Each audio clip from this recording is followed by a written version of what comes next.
WHO alert on Indian made cup syrup. We are going to talk about on this topic. Hey guys, my name is Aniket. I'm a final year MBBS student.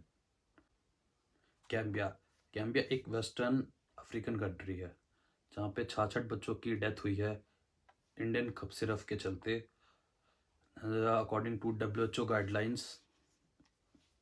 जो reason था वो एक था और reason था कई थे जिसके कई रीजंस थे बट जो मेन रीजंस था उसमें उसमें रीज़न था किडनी फेलियर का। तो ये मैन्युफैक्चर जो 4 सिरपें हैं ये मैन्युफैक्चर इंडिया में Haryana Sonipat Maiden pharmaceuticals private limited यहाँ मैन्युफैक्चर्स होती थी। सो द जो इसके अंदर जो मेन केमिकल कंपोनेंट्स थे, दो मेन केमिकल कंपोनेंट्स होते हैं जिससे जिससे इन सिरप को अंदर जो टेस्ट होता है उसको इन्हांस किया जाता है। जो सिरप होती है जो टेस्ट में थोड़ी अच्छी लगे इसलिए दो कंपोनेंट्स ये दो केमिकल्स इसके अंदर डाले जाते हैं। तो पहला है जो डायएथिलीन ग्लाइकॉल और एथिलीन ग्लाइकॉल। जो ये बेसिकली ये जो दो केमिकल्स होते हैं ये जो टेस्ट होता है उसको इन्हांस कर देते हैं जिससे ये सिर्फ पीने में अच्छी लगे। सो इन्हीं दो कंपोनेंट्स का कंसंट्रेशन अधिक बताया जा रहा था कि इन्हीं दोनों केमिकल्स का जो कंसंट्रेशन है वो एक्सेसिव अमाउंट में प्रेजेंट था। अकॉर्डिंग टू DGCI इस पे अभी इन्वेस्टिगेशन प्रॉपर चल रही है। जो सैंपल्स जो कलेक्ट किए गए हैं और फर्दर इन्वेस्टिगेशन के लिए सेंट्रल ड्रग लैब को भेजा गया है जो कि सिचुएटेड है कोलकाता में। तो अकॉर्डिंग टू DGCI इस पे ऑलरेडी इन्वेस्टिगेशन चल रही है। और जो तो फिलहाल जो हरियाणा के हेल्थ मिनिस्टर हैं उनका उनका जो स्टेटमेंट आया कि इसके प्रॉपर इन्वेस्टिगेशन की जाएगी और अगर इस पे जो लेबोरेटरी है अगर ऐसी कुछ खामियां पाई जाएंगी तो उन पर एक प्रॉपर पर्टिकुलर एक्शन लिया जाएगा, एक स्ट्रिक्ट एक्शन लिया जाएगा।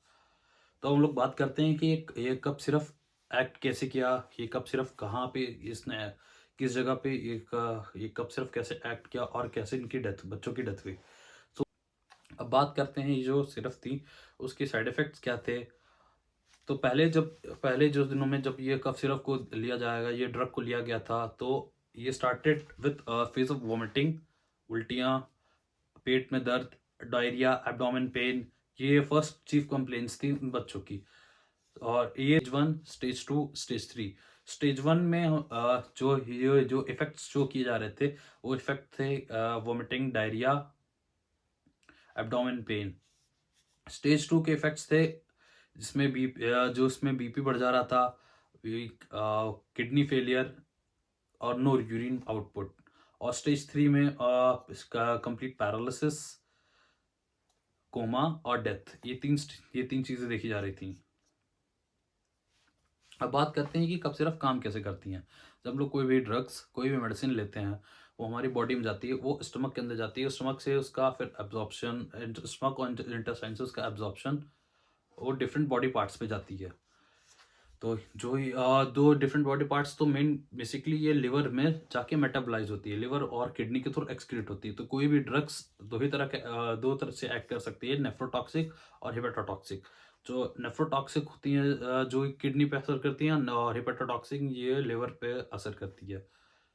तो जो जो ये ड्रग थी वो थी नेफ्रोटॉक्सिक ये जाकर के किडनी पे डायरेक्ट असर कर रही थी जिससे जिससे इससे जाके इनकी किडनी पर असर हो रहा था और किडनी डैमेज हो रही थी। तो ये बेसिकली यही कॉज था उन बच्चों की डेथ का। ऐसी वीडियो के लिए मेरे चैनल पर विजिट करें। Thank you, see you in next video, bye bye.